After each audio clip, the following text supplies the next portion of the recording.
Good morning, guys. How are we doing this morning? This morning is the 10th of December 2020 and it is 8:15 in the morning. It's also a bit brigadoony out there. In fact, it was brigadoony yesterday at about 3 o'clock in the afternoon. It was getting more pea soupy as we went on.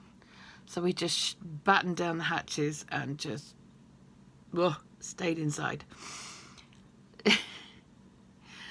Had a bit of a day yesterday, actually. A week ago, we got a call from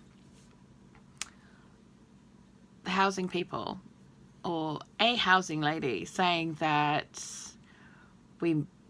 could we move? Would we want to move right now? Do we have a car?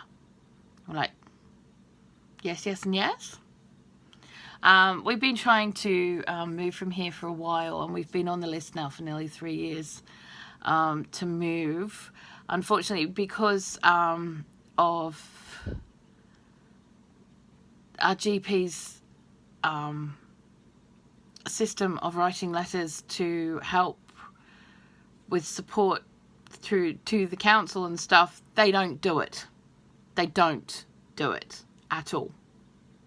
At all. And if they do, they charge you 30 quid for it and write a he said, she said letter, which is absolutely not supporting at all.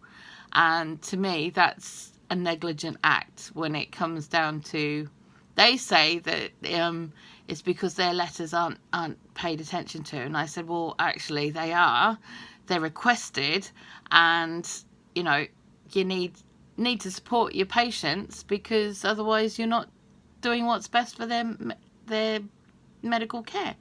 But they've taken 60 quid off us and written 2 of these useless, and I mean utterly useless, letters. So we've been on a lower band to move, even though we really needed to move. Also, when the OT came from the council, she wrote down stuff that wasn't stuff that we actually said about this thing. In fact, what she wrote in her report and what was put on the report was completely different to what we'd been talking about. And it had one of the things that we'd been talking about, which was wider doors, due to, you know, maneuverability equipment. You know, like using my walker inside, and on some occasions my wheelchair. But yeah, that was all that was put on there. Honestly, that was it. And yet we had issues all the way through here, including not being able to use proper mobility equipment because their place is so small. Also not being able to do physio because I can't actually, I've got no room to do it. There is no room. We've got, like, that's our floor space in the living room. That's it. And I can touch that table just about. Just if I lean like that, I can touch that table. So you can imagine that's about 2 feet. That's all the space that we have. So physio inside is not something that's able to be done, really. So we've been fighting this battle for quite some time. Thought that we would have been through it a little bit sooner than this, but apparently not, especially when it comes down to ground floor flats and bungalows. Over 55s get priority for those, which is great, and I can understand why. But if you've got someone who's got mobility issues, and I'm aware of friends of mine who they've been told that they can have a 3-bedroom bungalow, but they've got to wait for one to come up, and older people are being given them before they are, and yet their daughter, who is severely mobility challenged and disabled, way much more than I have, and has been since birth, they're having to carry her up and down stairs. Especially over lockdown, this was something that became quite an issue. Yeah, because obviously she couldn't see her physio, and she couldn't see the people that she gets splints from, and She was on a too small wheelchair, and so she was literally having to be carried everywhere or crawl everywhere. So I can understand the concept of trying to give older people the bungalows first. I get that. That's great. I totally get that. But to be passed over time, it starts to get a little bit wearing, especially when you don't have the medical support that you're supposed to have. And I didn't have that until a couple of months ago when I got new mental health team and new physio team, or physio, at the hospital. And so we finally got a call last week. That's where all of that's led up to. We finally got a call last week saying, can you move? Are you willing to move straight away? La la la, I'll get in touch. Okay. So we're just like, okay, this is cool. No worries. We'll wait until I call. Roll on this week, and we're still bidding for places. We are still bidding for places because she didn't say we had it. It wasn't a definite, you've got it. There was definitely no offer made. It was just 3 simple questions, and that was it. And I'll call you. So that was fine. But when we went to bid on another house that we'd bidded on that was a little bit further away from here than we really wanted, but you know, it was a bungalow and it meant we had our own private garden.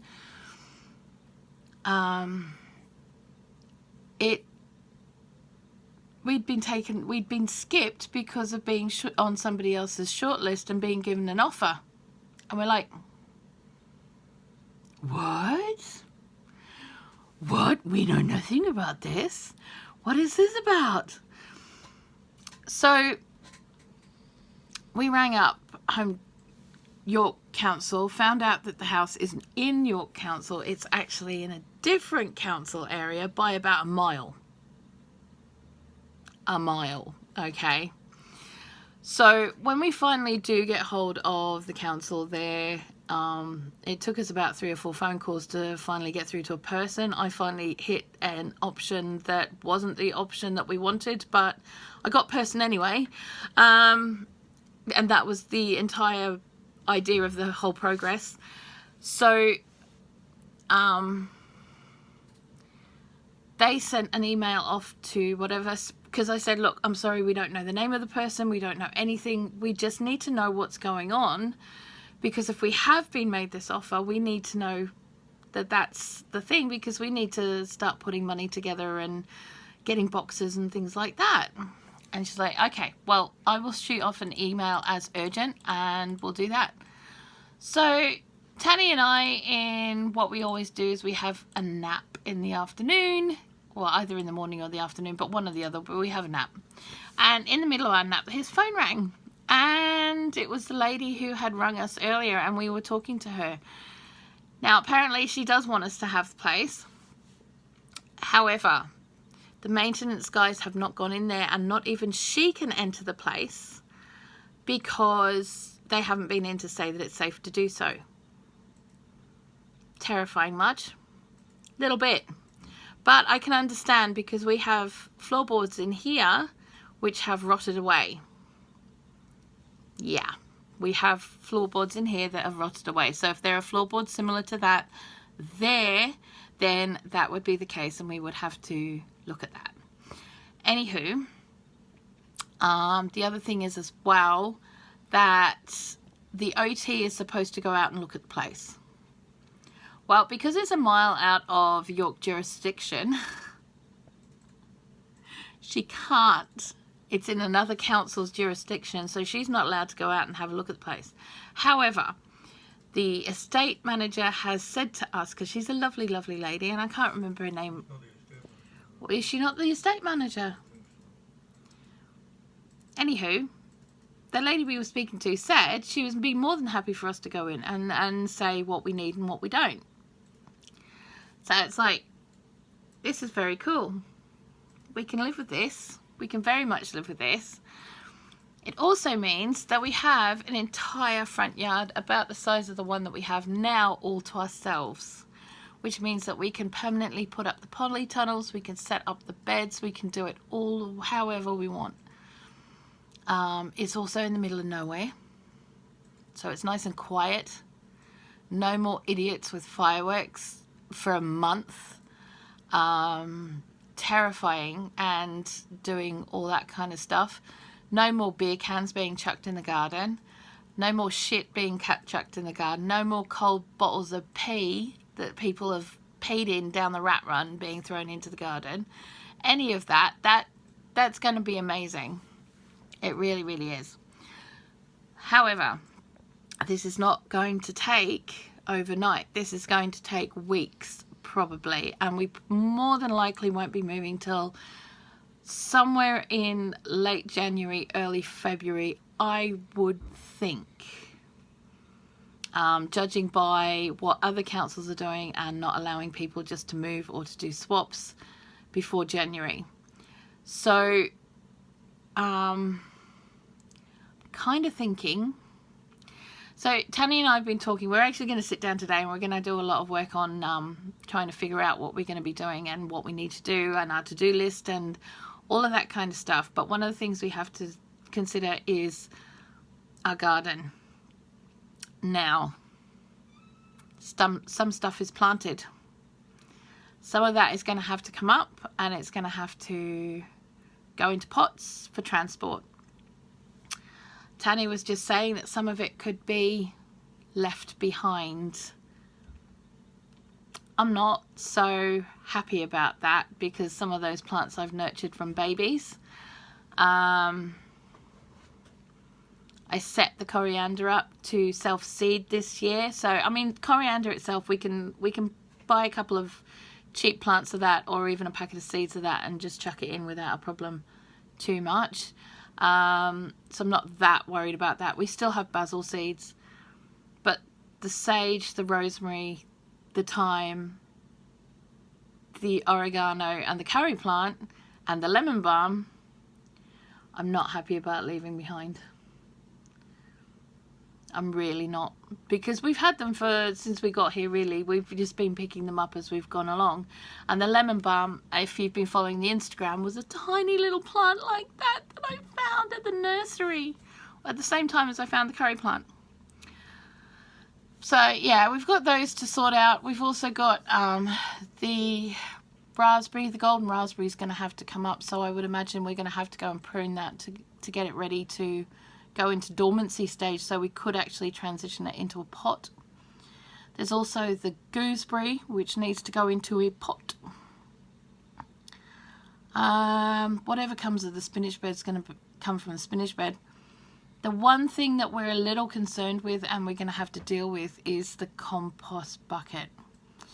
Now, none of that is going to be composted by the time we move, so we're going to have to scoop it all up, put it in bin bags, and it's going to have to go in the bin because we're not going to be allowed to keep it, and we're going to have to clean out the compost bin as well. All of the beds that we've got, the strawberry bed is definitely going to be coming with us, but they are just frames, so we're going to have to look at putting the plants in temporary pots to transport them for now. But again, the strawberries are going into a dormancy stage, so it's probably a good thing that we move them now rather than later on, so they can have their little dormancy in smaller pots or whatever, what have you. I do have the garlic in, as you know. That won't be ready till May. So again, they're frames. They don't have bases, and even if they did have bases, those planters are way too big to carry, filled. So they're going to have to be put in pots as well. It's going to be a mission, and we will be doing videos on it as much as possible when we are doing things. So keep an eye on the garden playlist and on the channel for updates and what have you. So the next few weeks we're going to be doing as much as we possibly can to be working towards that. Christmas is,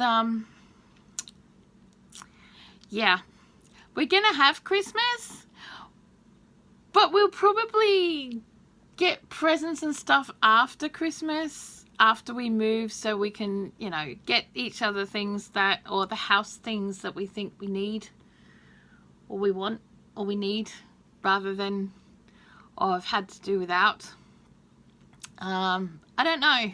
Well, we'll have to see. I'm sure there'll be something to open on the day. As much as Taddy goes, no, I won't. I don't want anything. Grumpy bum. Love you. His face. He hasn't had his second brew yet. Anywho, I'm going to go. This has turned out to be quite a long video, and I don't really do a lot of those. But, so, we did get quite a little bit of stuff when we went and did the shopping the other day. We got quite a few little things that were on offer that need to now be processed. So, like the red grapes and the oranges and things like that, they all need to be processed, and I need to sort those out. So I'll be doing a couple of videos on that today. That's the plan. So I will see you guys later on. Yes, I will. Have a good one. Be good to each other. Be kind. Be thoughtful. And yeah, if you can't be good at it. See you later. Bye-bye.